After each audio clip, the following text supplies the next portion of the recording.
everyone, we are a third of the way through our reading our Bibles from cover to cover. In each of the readings, I love seeing how it all points to Jesus. I have a question for you. Have you heard of the cheese rolling contest in England? It's a race where contestants are chasing a wheel of double Gloucester cheese down a 200-yard long hill. What do you get when you win? The cheese. Look it up. It's crazy. Now, I've rolled down a hill before, but not that steep, and not for a wheel of cheese. People are getting injured participating in this event. And it's not the smoothest hill either. There are stones and sticks and ruts and all kinds of things. So what does this have to do with our reading this week? Well, think of David. Once he started sinning, he was going down a pretty fast hill, quickly. He had a mountaintop to valley moment. And I'm sure that David had many mountaintop moments in his life and many valleys in his life.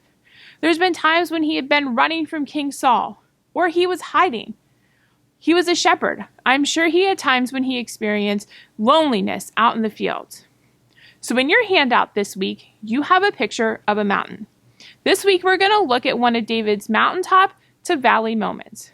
As we go along, you can see where you can fill the blanks as David climbs up the mountain, and then as he begins his slope down. First, David returned the Ark of God to Jerusalem. Now, this is the same thing as the Ark of the Covenant, but our Bible readings refer to it as the Ark of God. David was making his way up to a mountaintop moment. He had just returned the Ark of God to Jerusalem. He was excited, and he was so overcome with emotion that he began dancing before the Lord in an act of worship in just his priestly garment.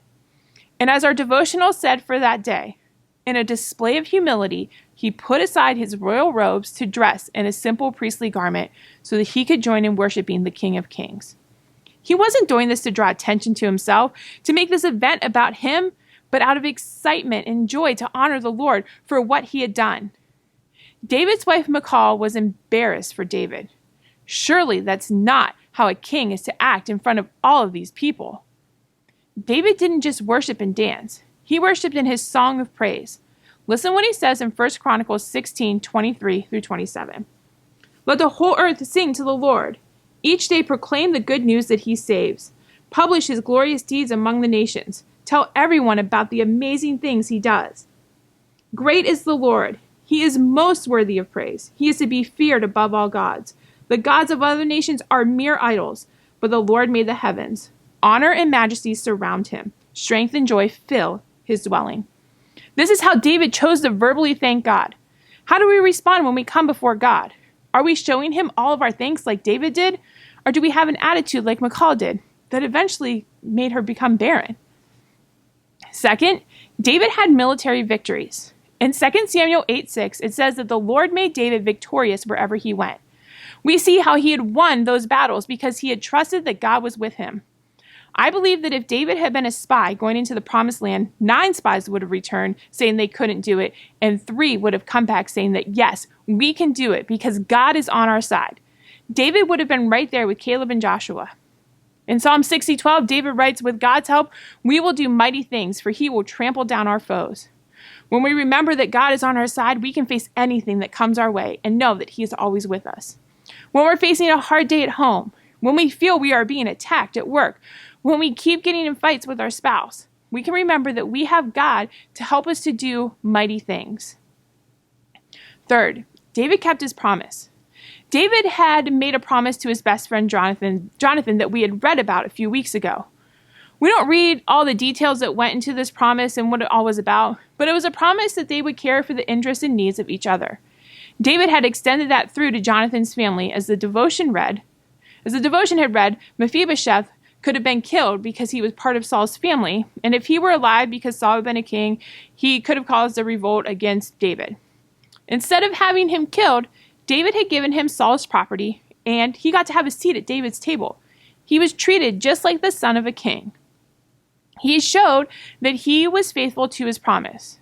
And we talked a little bit about David and Mephibosheth with the kids last summer in Kid City. They learned that by being faithful, others could count on you. David was a person that could be counted on. He kept his end of his pact that he had made with Jonathan.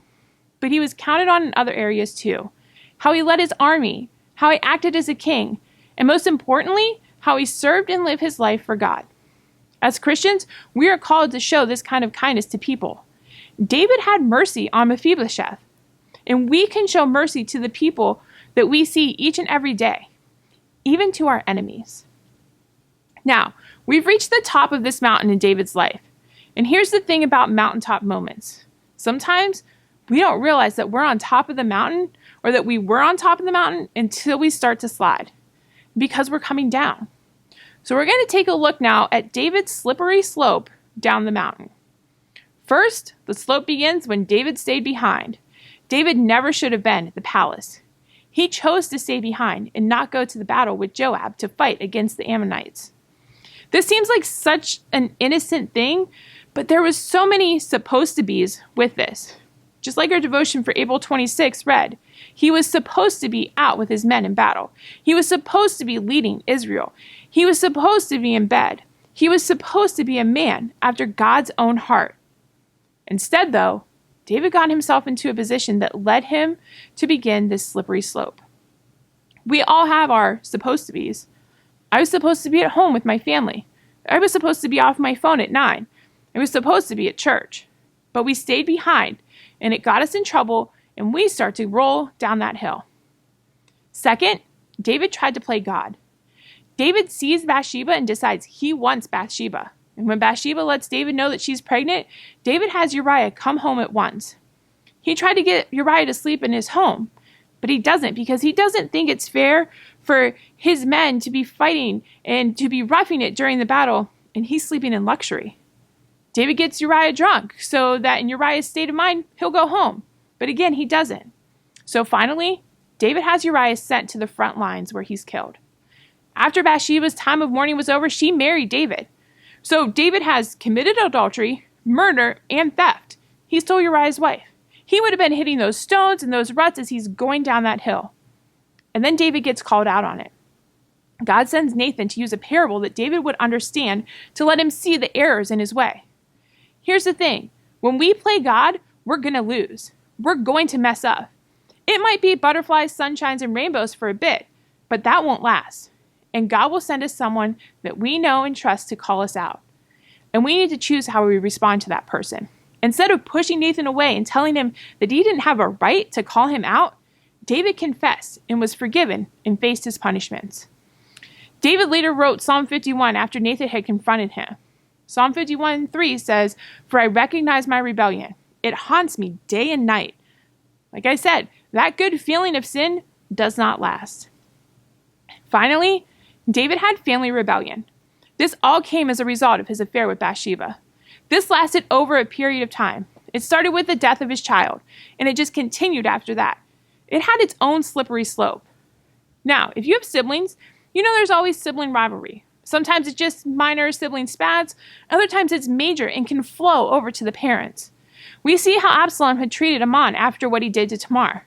And we see how Absalom then treated his father and turned people against him. David was sent running for his life again and being back in the wilderness. After the way that Absalom treated David, David still wanted Joab and his men to have mercy on him when they found him. And David still mourned him when he had died. Even though he had family rebellion, David still trusted God in the plan for him and for his family. God used David's family in an amazing way. When you read the genealogy of Jesus in Matthew 1, you see David's name right there. Parents, I'm sure it's hard to see your children fighting, whether they're toddlers, elementary age, teenagers, or adults. And kids, yes, adult kids, is it time to show mercy to your siblings or to your parents? Trust in God and the plan that He has for your family. So we've reached the bottom of David's slippery slope. David wasn't the one that was rebelling against his family, but I thought it was important to have it there because sometimes the mountaintops and the valleys in our lives are mental struggles because of what is happening all around us. I'm sure David had moments when just what was happening around him gave him those mountaintop and valley moments. It's how we react when we are on the top of the mountain and in the lowest valley that will show others that we trust in God's plan. Our last devotion for this week closed by saying, we don't wake up one day and decide to live a life marked by bad decisions. It's a slow process that happens when selfish ambition keeps us from differentiating between godly wisdom and bad advice. Know that when we mess up, when we just continue down that slippery slope, when we finally stop rolling and realize what we have done, that God is going to forgive us each and every time. My prayer for you as we wrap up today is that God will use you in a mighty way, and you will continue to trust Him in the plan that He has for your life.